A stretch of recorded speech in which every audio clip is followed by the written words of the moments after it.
The Prophet Muhammad ﷺ was born into a society that one would find very difficult to even believe the people around him would change their lifestyle.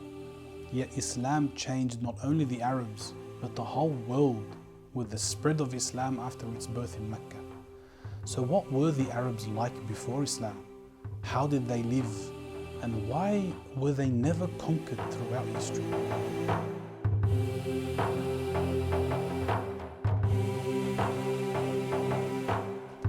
The land in which the Arabs lived was harsh due to its dry nature. It was hot, was limited in respect to cultivation, and really far from anything significant. The makeup of the Arabian Peninsula was situated between three waterways on the east, the west, and the south. The north of the Arabian Peninsula was the gateway to the rest of civilization, with Sham, modern-day Syria, as the bordering neighbor with the Arabs. Due to this geographical position, the two major superpowers of the time, the Persians and the Romans, did not care to overtake or conquer the Arab lands. This is also because the Arabs were perceived as an uncivilized people. The Arabs consistently engaged in petty quarrels and battles that spanned generations, an example of which is the Basus War, whereby the Arabs fought each other for 40 years. This war started because one tribe killed the camel that belonged to another tribe, and this killing of their camel was seen as an offense, and soon after, much blood was shed over a camel.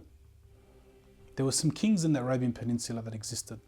However, most of the governance occurred by heads of tribes and clans. The social makeup of the Arabs was split into two classes, the free and the slave. Amongst the Arabs were those who were bought and sold in slavery, and those who were free from the shackles of servitude to a master. Most Arabs were on the religion of Ibrahim alayhi salam, and then followed the footsteps of Ismail alayhi salam as they established the deen of Allah in Mecca. However, as time went on, people began to forget what Ibrahim and Ismail alayhi salam established, with the call to worship Allah subhanahu wa ta'ala alone.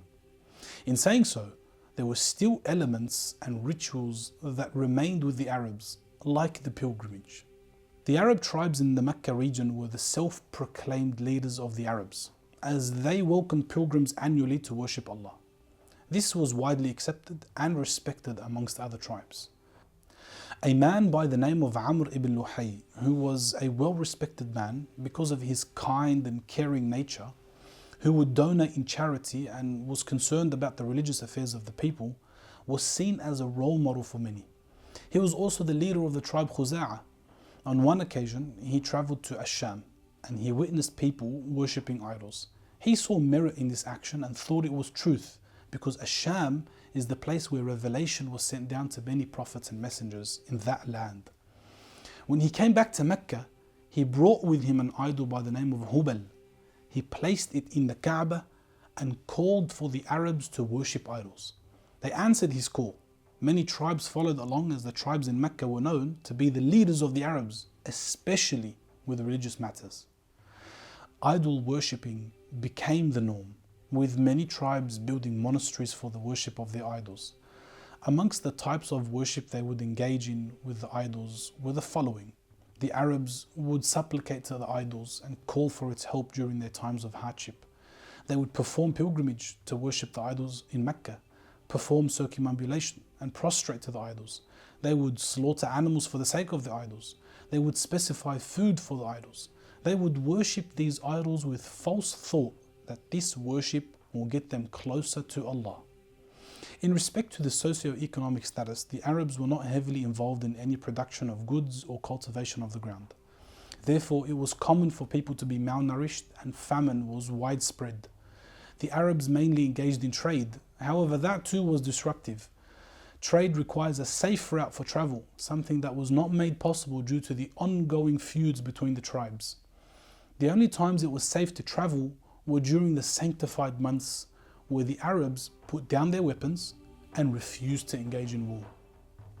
With this, we can see that despite the many faults of the Arabs and the deviances from the religion of Ibrahim alayhi salam, the Arabs still possessed qualities that were noble. From amongst these qualities, the Arabs were very generous. They would fulfill their trusts. even at the expense of their families or even themselves.